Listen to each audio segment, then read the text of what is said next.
नांदेड येथे विद्रोही सांस्कृतिक चळवळ आयोजित 20व्या विद्रोही मराठी साहित्य संमेलनाची आज सकाळी समता विचार रॅलीने सुरुवात झाली।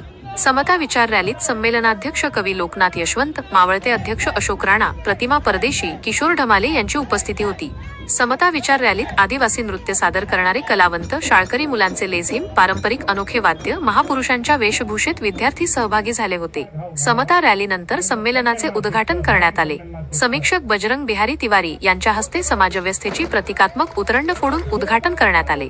या संमेलनाचे अध्यक्ष लोकनाथ यशवंत यांच्यासह अशोक राणा, मिलिंद आव्हाड, राहुल प्रधान, प्रतिमा परदेशी, किशोर ढमाले यावेळी उपस्थित होते। महात्मा फुलेंचा, सावित्रीबाई फुलेंचा 20वे विद्रोही मराठी साहित्य संमेलन जिंदाबाद जिंदाबाद जिंदाबाद 20वे विद्रोही मराठी साहित्य संमेलन जिंदाबाद जिंदाबाद जिंदाबाद। राहुल भाऊ पळत या एक एक शब्दाला मी जबाबदार आहे।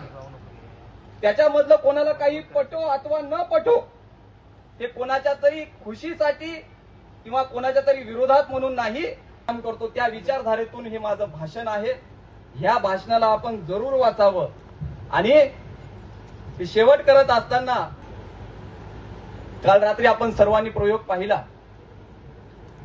नामदेव ढसाळांच्या भयंकराच्या दरवाजात कोण द्यावे, ऋतू द्यावे, नंतर उरलेल्या सुरलेल्यांनी कुणालाही गुलाम करू नये, जमिनीला आजी मानून त्यांच्या कुशीत गुण्या गोविंदाने राहावे, चंद्र सूर्य फिके पडतील, माणसावर सुक्त रचावे, माणसाचेच गाणे माणसाने गावे।